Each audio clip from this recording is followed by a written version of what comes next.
जय हिंद प्यारे साथियों, कैसे आप सभी लोग। आशा करता हूं कि आप सभी अच्छे होंगे, स्वस्थ होंगे और अच्छे से अपने पढ़ाई को कर रहे होंगे। तो आज के क्लास में हम लेकर के आए क्लास 12th हिंदी की क्वेश्चंस बैंक से 100 वीवीआई ऑब्जेक्टिव क्वेश्चंस, जो कि आपके बोर्ड एग्जाम के लिए बहुत ही इंपॉर्टेंट होने वाला है। तो सभी स्टूडेंट इस क्लास में 1 बाय 1 प्रश्नों का आंसर भी लगाते चलिएगा और क्लास में क्वेश्चंस को याद भी करते चलेगा। और क्लास के लास्ट में आप लोग कमेंट सेक्शन में जरूर बताइएगा कि आज के क्लास का आप लोगों का स्कोर कितना रहा। तो चल फिर ये शुरू करते हैं इस क्लास को। और इस क्लास का अपना पहला प्रश्न है कि भगवान श्री कृष्ण किस कवि के पूज्य थे, यानी कौन से कवि जो थे वो भगवान श्री कृष्ण को मानते थे या फिर उनकी पूजा करते थे। तो वो आपका था सूरदास जी। कौन था दोस्त? सूरदास जी। यानी सूरदास जी जो है भगवान श्री कृष्ण को अपना प्रिय मानते थे। क्या मानते थे दोस्त? सूरदास जी प्रिय किनको? भगवान श्री कृष्ण जी को। तो आपका पहला नंबर का जो सही आंसर है वो आपका ऑप्शन डी करेक्ट हो जाएगा। और आपका नेक्स्ट प्रश्न है कि आपकी पाठ्य पुस्तक में नावादास की कविता किन दो कवियों के बारे में? तो नावादास की जो कविता है वो कबीर एवं सूरदास जी के बारे में। किन के बारे में? कबीर और सूरदास जी के बारे में। तो आपका 2 नंबर का जो सही आंसर है वो आपका ऑप्शन बी हो जाएगा। क्या हो जाएगा दोस्त? ऑप्शन बी हो जाएगा। अगर आप लोगों से पूछे कि नावादास और सूरदास जी किस काल के कवि हैं, तो आप लोग अच्छे से याद रख, ये भक्ति काल के कवि हैं। किस काल के दोस्त? भक्ति काल के। यानी आप लोगों के लिए, आप लोगों को याद करने के लिए एक अच्छा ट्रिक हम दे रहे हैं कि दास नाम का जितना भी नाम है, कौन सा? दास से रिलेटेड जितना भी नाम है, नावादास, सूरदास, तुलसीदास, ये सब अगर आप लोगों से पूछे किस काल के कवि है, तो आप लोगों को क्या बताना है? भक्ति काल। किस काल के दोस्त? भक्ति काल। केवल और केवल दास वाला जो भी नाम है ये सब किस काल में आ जाएगा? आपका भक्ति काल में। तो इनको भी आप लोग अच्छे से याद रखिएगा। तो आपका 2 नंबर का जो सही आंसर है वो आपका ऑप्शन बी हो जाएगा। और आपका नेक्स्ट प्रश्न है कि जूठन क्या है? तो आपका ये जो जूठन है यह एक आत्मकथा है। क्या है दोस्त? जूठन एक आत्मकथा है। तो आपका 3 नंबर का जो सही आंसर है वो आपका ऑप्शन डी हो जाएगा। और आपका 4 नंबर का प्रश्न है कि शार्ट में यह उदाहरण है आया है कि फौजी वहां लड़ने के लिए हैं, वे भाग नहीं सकते, जो फौज छोड़कर भागता है उसे गोली मार दी जाती है। तो ये इनका इस पंक्ति का जो जिक्र किया ये आपका सिपाही के माँ में किया गया। किन में दोस्त? सिपाही के माँ में। तो इनको आप लोग अच्छे से याद रखिएगा। ठीक है। तो आपका 4 नंबर का जो सही आंसर है वो आपका ऑप्शन सी हो जाएगा। और आपका 5 नंबर का प्रश्न है कि तिरिच कहानी। पहले तो आप लोग अच्छे से याद कर लीजिए तिरिच क्या है। यह एक कहानी है। क्या है दोस्त? तिरिच ये कहानी है। तो फिर तिरिच कहानी के कहानीकार कौन है? तो तिरिच कहानी के जो कहानीकार है ये आपका उदय प्रकाश जी हैं। कौन है दोस्त? उदय प्रकाश जी। तो आपका 5 नंबर का सही आंसर ऑप्शन ए हो जाएगा। और सभी स्टूडेंट अभी का अभी आंसर भी लगाते चलेगा अपने कॉपी में, और क्वेश्चंस 1 बाय 1 प्रश्नों को आप नोट भी करते चलिएगा ताकि आप लोग बाद में इनको अच्छे से रिवाइज कर सके। ठीक है। तो आपका 5 नंबर का जो करेक्ट आंसर वो आपका ऑप्शन ए हो जाएगा। क्या हो जाएगा? ऑप्शन ए हो जाएगा। और आपका नेक्स्ट प्रश्न है कि शिक्षा शीर्षक पाठ के लेखक कौन है? तो शिक्षा शीर्षक पाठ के जो लेखक है ये आपका जय कृष्ण मूर्ति जी। क्या है दोस्त? जय कृष्ण मूर्ति जी। और जय कृष्ण मूर्ति जी का आप लोगों से फुल पूरा नाम पूछे तो आप लोग अच्छे से याद रखिएगा। जय कृष्ण मूर्ति जी का पूरा नाम जो है वो जिद्दू कृष्ण मूर्ति है। क्या है दोस्त? जिद्दू कृष्ण मूर्ति। तो आपका 6 नंबर का जो सही आंसर है वो आपका ऑप्शन डी हो जाएगा। और आपका 7 नंबर का प्रश्न है कि चंद्र शर्मा गुलेरी रचित पाठ का शीर्षक है। तो कौन सा शीर्षक पाठ है जो चंद्र शर्मा गुलेरी जी द्वारा रचित है? तो वो है आपका उसने कहा था। क्या है दोस्त? उसने कहा था। तो आपका 7 नंबर का जो सही आंसर है वो आपका ऑप्शन बी हो जाएगा। क्या हो जाएगा दोस्त? ऑप्शन बी करेक्ट हो जाएगा। और आपका नेक्स्ट प्रश्न है कि सुभद्रा कुमारी चौहान की कविता का क्या नाम है? तो सुभद्रा कुमारी चौहान जी की जो कविता वो आपका पुत्र वियोग है। क्या है दोस्त? पुत्र वियोग है। तो आपका 8 नंबर का जो करेक्ट आंसर है वो आपका ऑप्शन बी हो जाएगा। और आपका नेक्स्ट प्रश्न है कि अर्धनारीश्वर क्या है? अर्धनारीश्वर निबंध। और ये जो है अर्धनारीश्वर यह क्या है? एक निबंध है। क्या है दोस्त? अर्धनारीश्वर तो यह एक निबंध है। फिर ये अर्धनारीश्वर के निबंधकार के कौन है? तो ये आपका कौन है? अर्धनारीश्वर के निबंधकार। तो आपका है रामधारी सिंह दिनकर जी। कौन है दोस्त? अर्धनारीश्वर के निबंधकार रामधारी सिंह दिनकर जी। तो आपका 9 नंबर का जो सही आंसर है वो आपका ऑप्शन ए हो जाएगा। और आपका 10 नंबर का प्रश्न है कि प्यारे नन्हे बेटे को कविता में लोहा किसका प्रतीक है? तो लोहा जो प्रतीक है वो कर्म का प्रतीक है। क्या है दोस्त? तो कर्म का प्रतीक है।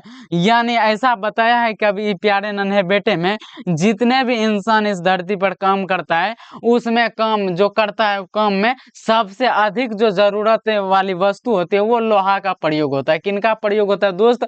तो वो लोहा का प्रयोग होता है। तो अब इसलिए इसमें क्या इनका प्रतीक क्या है? कर्म का प्रतीक लोहा जी के नीचे लोहा से जिक्र किया है कवि साहब ने। ठीक है, तो आपका 10 नंबर का जो सही आंसर है वो आपका ऑप्शन सी हो जाएगा। और आपका 11 नंबर का प्रश्न है कि रोज शीर्षक कहानी के लेखक कौन है? तो रोज क्या है? यह एक आपका कहानी है। क्या है दोस्त? तो यह एक आपका कहानी है। तो फिर रोज कहानी के लेखक कौन है? तो ये आपका आगिया जी है। कौन है दोस्त? ये आपका आगिया जी है। और आप लोगों को ये भी याद करना है, ये जो आगिया जी है इनका पूरा नाम क्या है? तो इनका पूरा नाम जो है ये आपका सच्चिदानंद, क्या है दोस्त? सच्चिदानंद वात्स्यायन वात्स्यायन आगिया जी है। क्या दोस्त? सच्चिदानंद हीरानंद वात्स्यायन आगिया जी, सॉरी सच्चिदानंद हीरानंद याद रखिएगा। क्या?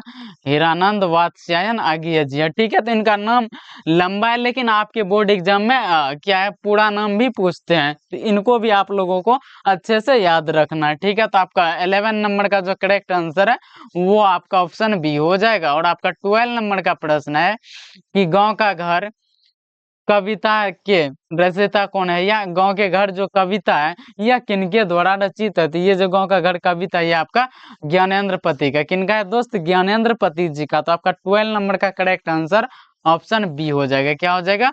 ऑप्शन बी हो जाएगा। और सभी स्टूडेंट इस क्लास को लाइक और सब्सक्राइब भी करते चलिएगा। ठीक है, और आपका 13 नंबर का प्रश्न है कि ओ सदानीरा के लेखक कौन है? तो ओ सदानीरा के जो लेखक है आपका जगदीश चंद्र माथुर जी है। कौन है दोस्त? जगदीश चंद्र माथुर जी। तो आपका 13 नंबर का करेक्ट आंसर ऑप्शन सी हो जाएगा। क्या हो जाएगा? ऑप्शन सी हो जाएगा। अगर किसी छात्र को ऐसा लग रहा है कि हमसे प्रश्न नहीं बन रहा है तो कोई बात नहीं, आप लोग क्लास में याद करते चलिए और प्रश्नों को नोट करते चलिए। और क्लास के लास्ट में या जब भी आप लोगों को टाइम मिले तो आप लोग इनको अच्छे से याद कर सकते हैं। ठीक है, फिर नेक्स्ट क्लास में वन बाय प्रश्नों का आंसर लगाते चलेगा, फिर आप लोगों का स्कोर अच्छा रहेगा। ठीक है, तो आपका 14 नंबर का जो प्रश्न है वो है एक लेख और एक पत्र के लेखक कौन है? तो एक लेख और एक पत्र के जो लेखक है ये आपका कौन है दोस्त? भगत सिंह है। क्या है दोस्त? भगत सिंह जी है। तो आपका 14 नंबर का जो सही आंसर है वो आपका ऑप्शन बी हो जाएगा। क्या हो जाएगा? ऑप्शन बी हो जाएगा। ठीक है, और इनके पिता माता का भी याद कर लीजिए। किनके दोस्त? भगत सिंह जी के माता का नाम क्या है? विद्यावती है। क्या दोस्त? इनकी माता का नाम है विद्यावती और इनके पिताजी का नाम, किनके पिताजी का नाम? तो भगत सिंह जी के पिताजी का नाम है सरदार किशन सिंह। क्या है दोस्त? सरदार किशन सिंह। ठीक है, तो इनको भी आप लोग अच्छे से याद कर लीजिए। माता विद्यावती, पिता सरदार किशन सिंह और एक लेख और एक पत्र के लेखक आपका भगत सिंह जी है। कौन है दोस्त? भगत सिंह जी। तो आपका 14 नंबर का जो करेक्ट आंसर है वो आपका ऑप्शन बी हो जाएगा। क्या हो जाएगा? ऑप्शन बी हो जाएगा। और आपका 15 नंबर का प्रश्न है कि अधिनायक कविता के कवि कौन है? तो अधिनायक कविता के जो कवि है ये आपका रघुवीर सहाय जी है। कौन है दोस्त? रघुवीर सहाय जी। यानी आपका 15 नंबर का जो करेक्ट आंसर है वो ऑप्शन ए हो जाएगा। और आपका नेक्स्ट प्रश्न है कि बातचीत साहित्य की कौन सी विधिया है? तो बातचीत जो है ये आपका एक निबंध है। क्या है दोस्त? बातचीत यह एक निबंध है। और ये भी आप लोग अच्छे से याद कर लीजिए, यह जो निबंध है यह कैसा निबंध है? तो ये एक ललित निबंध है। कैसा निबंध है दोस्त? बातचीत ये एक ललित निबंध है। तो ये भी आप लोग अच्छे से याद रखिएगा। तो आपका 16 नंबर का जो करेक्ट आंसर है वो आपका ऑप्शन सी हो जाएगा। क्या हो जाएगा? ऑप्शन सी हो जाएगा। और आपका 17 नंबर का प्रश्न है कि जयप्रकाश नारायण की रचना है। तो जयप्रकाश नारायण जी की रचना संपूर्ण क्रांति है। क्या है दोस्त? जयप्रकाश नारायण की रचना संपूर्ण क्रांति है। ठीक है, तो आपका 17 नंबर का जो करेक्ट आंसर है वो आपका ऑप्शन बी हो जाएगा। क्या हो जाएगा दोस्त? ऑप्शन बी हो जाएगा। और ये जो है संपूर्ण क्रांति, यह भाषण कहाँ दिया गया था? तो पटना के गांधी मैदान में। कौन? जयप्रकाश नारायण जी। कौन दिया था दोस्त? जयप्रकाश नारायण जी। वो भी कब? 5 जून को। ठीक है, तो इनको भी आप लोग अच्छे से याद रखिएगा। और आपका 18 नंबर का प्रश्न है कि लहना सिंह किस कहानी का पात्र है? तो लहना सिंह जो है उसने कहा था कहानी का। किस पात्र है? किसका है दोस्त? उसने कहा था कहानी का। ठीक है, तो आपका 18। और उसने कहा था कहानी के जो लेखक है ये आपका चंद्रधर शर्मा गुलेरी जी। कौन है दोस्त? चंद्रधर शर्मा गुलेरी जी। तो इनको भी आप लोग अच्छे से याद रखिएगा। ठीक है, तो आपका 18 नंबर का जो सही आंसर है वो आपका ऑप्शन बी हो जाएगा। और आपका 19 नंबर का प्रश्न है कि नामवर सिंह द्वारा लिखित प्रगीत और समाज क्या है? तो ये जो प्रगीत और समाज ये आपका एक निबंध है। क्या दोस्त? एक निबंध है। तो आपका 19 नंबर का जो सही आंसर है वो आपका ऑप्शन बी हो जाएगा। और आपका 20 नंबर का प्रश्न है कि प्रेमचंद्र किस काल के रचनाकार हैं? तो प्रेमचंद्र जी जो ये आपका एक आधुनिक काल के कवि है। किस काल के दोस्त? आधुनिक काल के। और हमने बताया था कि पिछले प्रश्न और कई वीडियो में कि दास नाम का जितना भी आएगा, क्या नाम का? दास नाम का, जैसे नाभा दास, तुलसीदास, सूरदास, कबीरदास, ये सब आएगा। अगर आप लोगों से सभी दास वाला नाम का पूछेगा कि ये किस काल का कवि है, तो क्या बताए थे दोस्त? भक्ति काल के। क्या? किस काल के? भक्ति काल के। तो इनको तो आप लोग अच्छे से याद कर लीजिए। तो आपका 20 नंबर का जो सही आंसर है वो आपका ऑप्शन डी हो जाएगा। और फिर आपका नेक्स्ट प्रश्न है कि जयसी किस शाखा के कवि है? तो जयसी जी जो है आपका प्रेम मार्गी। किस शाखा के? प्रेम मार्गी शाखा के कवि है। कौन है दोस्त? जैसी जी। तो आपका 21 नंबर का जो सही आंसर है वो आपका ऑप्शन ए हो जाएगा। क्या हो जाएगा? ऑप्शन है। अगर आप लोगों से पूछे कि प्रेम के पीर के कवि, किस प्रेम के पीर के कवि कौन है? तो वो है आपका मलिक मोहम्मद जैसी जी। कौन है दोस्त? मलिक मोहम्मद जैसी जी। अगर आप लोगों से कवियों का कवि पूछे, क्या? कवियों का कवि किसे कहा जाता है? ये आपका किनको कहा जाता है? शमशेर बहादुर सिंह को। किनको दोस्त? शमशेर बहादुर सिंह को। तो ये भी आप लोग अच्छे से याद रखिएगा। प्रेम के पीर के कवि मलिक मोहम्मद जैसी जी। और कवियों का कवि कौन है? किसे कहा जाता है? शमशेर बहादुर सिंह को। किनको दोस्त? शमशेर बहादुर सिंह जी। तो आपका 21 नंबर का जो करेक्ट आंसर है वो आपका ऑप्शन ए हो जाएगा। क्या हो जाएगा? ऑप्शन ए हो जाएगा। और आपका नेक्स्ट प्रश्न है कि गालिब किसकी रचना है? तो ये जो गालिब है ये आपका किनका रचना है? किसकी रचना? ये आपका त्रिलोचन। किनका है दोस्त? त्रिलोचन जी का। तो आपका 22 नंबर का जो सही आंसर है वो आपका ऑप्शन ए हो जाएगा। और आपका 23 नंबर का प्रश्न है कि छप्पई किसकी रचना है? तो छप्पई जो रचना है ये आपका नाभादास जी का रचना है। किनका दोस्त? नाभादास जी का रचना है। तो आपका 23 नंबर का जो करेक्ट आंसर है वो आपका ऑप्शन डी हो जाएगा। और आपका 24 नंबर का प्रश्न है कि सूर सागर के कवि कौन है? यानी सूर सागर जो रचना है यह किस कवि की रचना थी? ये आपका सूरदास जी की रचना। किनकी दोस्त? सूरदास जी की। यानी इस नाम में ही छिपल है सूर है तो सूरदास जी। ठीक है, तो इनको तो आप लोग अच्छे से याद कर चुके होंगे। तो आपका 24 नंबर का जो सही आंसर है वो आपका ऑप्शन बी हो जाएगा। और आपका 25 नंबर का प्रश्न है कि उषा शीर्षक कविता के कवि कौन है? तो उषा शीर्षक कविता के जो कवि है आपका शमशेर बहादुर सिंह जी। कौन है? शमशेर बहादुर सिंह जी। तो आपका 25 नंबर का जो सही आंसर है वो आपका ऑप्शन ए हो जाएगा। और आपका नेक्स्ट प्रश्न है कि बालकृष्ण भट्ट किस काल के रचनाकार है? तो बालकृष्ण भट्ट जी आपका आधुनिक काल के रचनाकार है। किस काल के? आधुनिक काल के। तो आपका 26 नंबर का सही आंसर ऑप्शन डी हो जाएगा। क्या हो जाएगा? ऑप्शन डी हो जाएगा। फटाफट सभी स्टूडेंट आंसर जरूर लगाते चलिएगा। ठीक है, तो आप नेक्स्ट प्रश्न है कि उसने कहा था कहानी किस वर्ष की रचना है? तो ये किस वर्ष का? 1915। कब प्रकाशित हुआ उसने कहा था कहानी? तो ये आपका 1915 में प्रकाशित हुआ। कब प्रकाशित हुआ दोस्त? 1915 में। और उसने कहा था कहानी किनका दोस्त? ये आपका चंद्र शर्मा गुलेरी जी का। किनका दोस्त? चंद्र शर्मा गुलेरी जी। और उसने कहा था कहानी का मुख्य पात्र कौन है? आपका लहना सिंह। कौन है दोस्त? लहना सिंह, जो कि बहुत ही इंपॉर्टेंट प्रश्न है। और ये भी आप लोग अच्छे से याद कर दीजिए। लहना सिंह का नंबर क्या था? 77 था। सिख राइफल्स लहना सिंह का नंबर कितना था? 77 था। तो इनको भी आप लोग अच्छे से याद रखिएगा। तो आपका 27 नंबर का जो सही आंसर है वो आपका ऑप्शन ए हो जाएगा। और आपका 28 नंबर का प्रश्न है कि संपूर्ण क्रांति क्रांति का नारा किसने दिया? तो संपूर्ण क्रांति का नारा किसने दिया? जयप्रकाश नारायण जी। कहाँ दिया था? तो पटना के गांधी मैदान में। कहाँ दिया था दोस्त? पटना के गांधी मैदान में 5 जून 1974 को। कब दिया था दोस्त? पटना के गांधी मैदान में 5 जून 1974 को। तो ये भी आप लोग अच्छे से याद रखिए। लेकिन कौन सा नारा? संपूर्ण क्रांति का नारा कौन दिया था? जयप्रकाश नारायण जी। 5 जून 1974 को। कहा? पटना के गांधी मैदान में। किस जगह दिया था दोस्त? पटना के गांधी मैदान में। तो आपका 28 नंबर का जो सही आंसर है वो आपका ऑप्शन बी हो जाएगा। क्या हो जाएगा? ऑप्शन बी हो जाएगा। और आपका 29 नंबर का प्रश्न है कि रोज कहानी की नायिका कौन है? तो रोज कहानी की जो नायिका है ये आपका मालती है। कौन है दोस्त? मालती है। तो आपका 29 नंबर का जो सही आंसर है वो आपका ऑप्शन ए हो जाएगा। क्या हो जाएगा दोस्त? ऑप्शन ए हो जाएगा। और मालती के पति क्या थे? एक डॉक्टर थे। क्या थे दोस्त? यह एक डॉक्टर थे। और मालती के पति कौन थे? महेश्वर जी। कौन थे दोस्त? महेश्वर जी। और इनके पति क्या थे? एक डॉक्टर थे। ये भी आप लोग अच्छे से याद रखिएगा। क्या थे? एक डॉक्टर थे। और ये किस बीमारी का ऑपरेशन करके आया था? ये भी तो याद होना चाहिए ना। तो ये गैंग्रीन बीमारी का। किस बीमारी का दोस्त? गैंग्रीन। तो इनको भी आप लोग अच्छे से याद रखें। ये भी बहुत ही इंपॉर्टेंट है। और अगर आप लोगों से पूछे मालती और महेश्वर के संतान का क्या नाम? तो क्या? मालती और महेश्वर के संतान का नाम टीटी।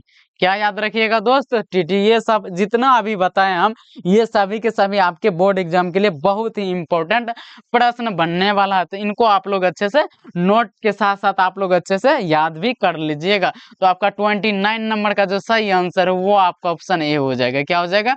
ऑप्शन ए हो जाएगा। और आपका 30 नंबर का प्रश्न है कि हंसते हुए मेरा अकेलापन किस विद्या की रचना है? तो हंसते हुए मेरा अकेलापन जो ये आपका डायरी है। क्या दोस्त? यह एक डायरी है। तो आपका 30 नंबर का जो सही आंसर है वो आपका ऑप्शन बी हो जाएगा। और आपका नेक्स्ट प्रश्न है कि इनमें से प्रेम के पीर के कवि कौन है? जो कि हमने पिछले भी प्रश्न में बता चुके हैं। प्रेम के पीर के कवि कौन है? मलिक मोहम्मद जैसी जी। और कवियों के कवि शमशेर बहादुर सिंह। कौन है दोस्त? शमशेर बहादुर सिंह कवियों के कवि। और प्रेम के पीर के कवि किनको कहा जाता है? मलिक मोहम्मद जैसी जी को। तो आपका 31 नंबर का जो सही आंसर वो आपका ऑप्शन ए हो जाएगा। क्या हो जाएगा दोस्त? ऑप्शन ए हो जाएगा।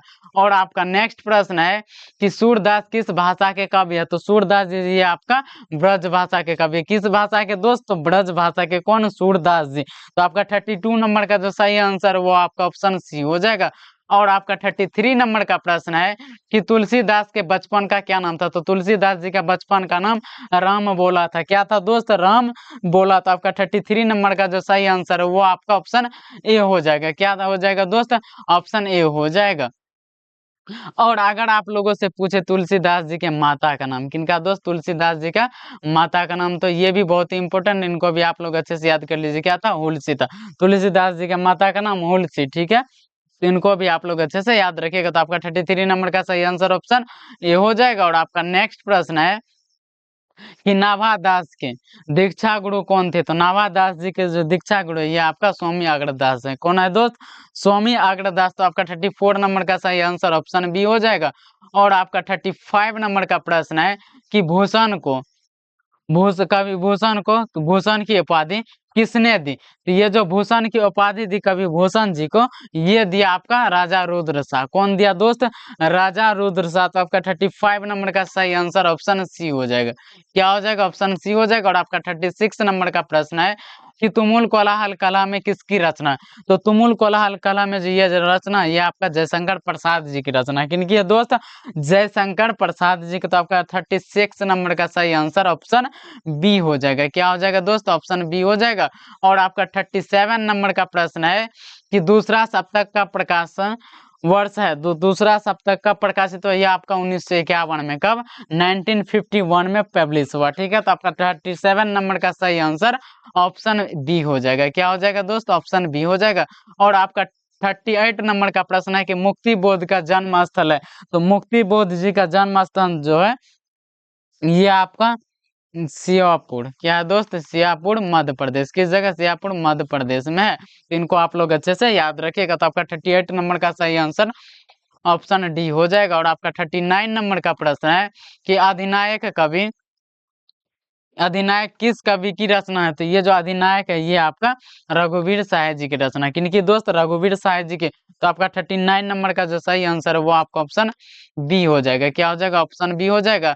और आपका 14 नंबर का प्रश्न है कि वार्तालाप का संधि विच्छेद है। तो वार्तालाप का जो संधि विच्छेद हो जाएगा ये दोस्त, तो वो हो जाएगा वार्ता धन आलाप। क्या हो जाएगा? वार्ता धन आलाप। तो आपका 14 नंबर का जो करेक्ट आंसर है वो आपका ऑप्शन बी हो जाएगा। क्या हो जाएगा? ऑप्शन बी हो जाएगा। और आपका नेक्स्ट प्रश्न है कि नायक का संधि विच्छेद क्या है? तो नायक का जो संधि विच्छेद होता है ये आपका नय धन आक होता है। क्या होता है दोस्त? नय धन एक। दो गो एकड़ वाला याद रखिएगा अच्छे से, वैसे तो एकड़ वाला एगो भी होता है, तो यही ना आप लोग बोर्ड एग्जाम में लगा दीजिएगा। फिर बात ये रहेगा कि सर ही तो गलत बताए थे, तो ऐसा गलती बिल्कुल भी मत कीजिएगा, ठीक है। तो आपका 41 नंबर का जो सही आंसर है आपका ऑप्शन बी हो जाएगा। क्या हो जाएगा? ऑप्शन बी हो जाएगा। और आपका नेक्स्ट प्रश्न है कि अन्वेषण का संधि विच्छेद क्या है? तो अन्वेषण का संधि अनुधन एसन होगा। क्या होगा दोस्त? अनुधन एसन। तो आपका 42 नंबर का सही आंसर ऑप्शन बी हो जाएगा। और आपका 43 नंबर का प्रश्न है कि उद्गम का संधि विच्छेद क्या होगा? तो उद्गम का जो संधि विच्छेद होता है धन, वो उत्धन गम होता है। क्या होता है दोस्त? उत्धन गम होता है। तो आपका 43 नंबर का जो सही आंसर है वो आपका ऑप्शन बी हो जाएगा। क्या हो जाएगा? ऑप्शन बी हो जाएगा। और आपका 44 नंबर का प्रश्न है कि निश्चल का संधि विच्छेद है। तो निश्चल का जो संधि विच्छेद होता है निधन चल होता है। क्या होता है? निश्चल का निधन चल। तो आपका 44 नंबर का सही आंसर ऑप्शन बी हो जाएगा। और आपका 45 नंबर का प्रश्न है कि लुटेरा में किनमें दोस्त? लुटेरा में कौन सा पड़ती है? तो लुटेरा में जो पड़ती है ये आपका क्या है दोस्त? एरा है। यानी आपका लूट में क्या लगा है? एरा लगा है। क्या लगा? लूट में एरा लगा है, तो क्या बन गया? लुटेरा। तो आपका 45 नंबर का जो सही आंसर है वो आपका ऑप्शन सी हो जाएगा। क्या हो जाएगा दोस्त? ऑप्शन सी हो जाएगा। और आपका नेक्स्ट प्रश्न है कि अज्ञान में कौन सा उपसर्ग है? यानी क्या? यहाँ पर ध्यान से देखिए, ज्ञान में क्या लग गया? ओ लग गया, तो क्या बन गया? अज्ञान बन गया, तो क्या उपसर्ग होगा? ओ होगा। क्या होगा दोस्त? ओ होगा। यानी आपका 46 नंबर का सही आंसर ऑप्शन ए हो जाएगा। क्या हो जाएगा दोस्त? ऑप्शन ए हो जाएगा। और आपका नेक्स्ट प्रश्न है कि राजकुमार कौन सा समास है? तो राजकुमार जो समास होता है ये आपका तत्पुरुष समास होता है। क्या होता है दोस्त?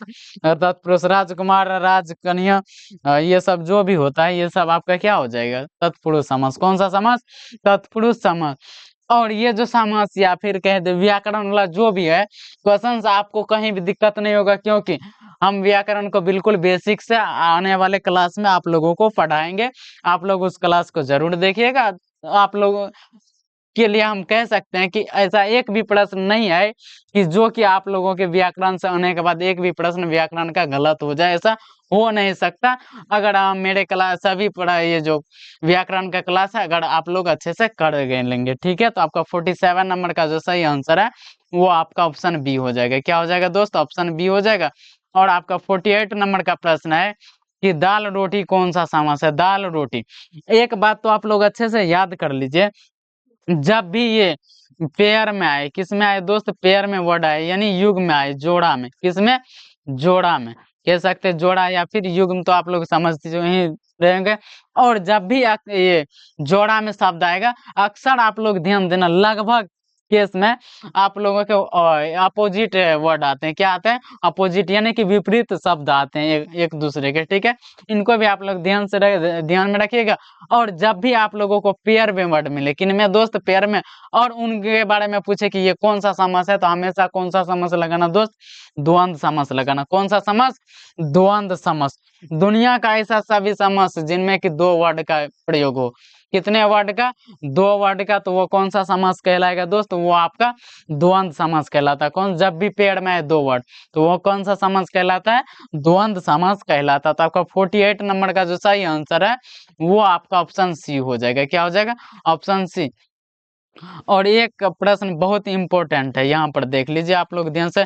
शीतोष्ण, यहाँ तो आप लोगों को देखने से लग रहा होगा कि शीतोष्ण केवल और केवल एक ही वर्ड है, लेकिन आप लोग इस वर्ड को पढ़ करके एक बार सही से दिमाग लगे कि शीतोष्ण जो है यह इनका मतलब क्या निकलेगा?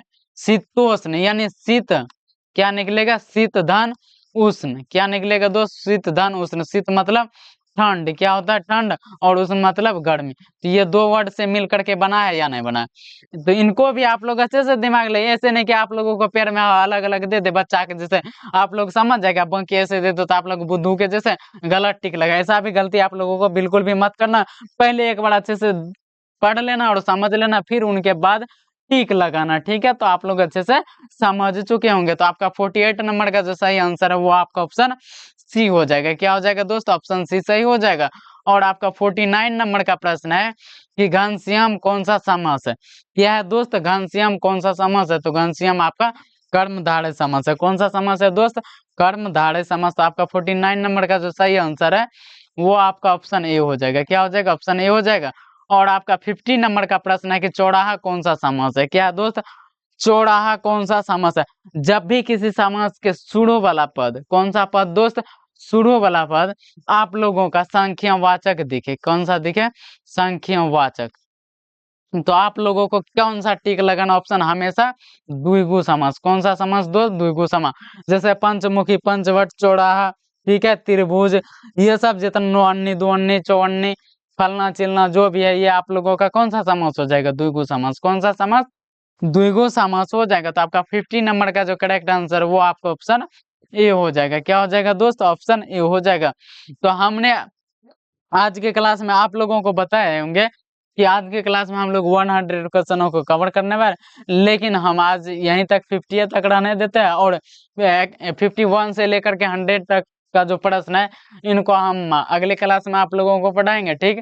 तो आज आप लोगों का स्कोर क्या रहा कमेंट में जरूर लिखिएगा, और क्लास को लाइक और सब्सक्राइब भी जरूर कीजिएगा। मिलते हैं नेक्स्ट वीडियो में 51 से लेकर के फिर 100 तक के प्रश्नों के साथ। तो आज के लिए इतना ही। जय हिंद, जय भारत।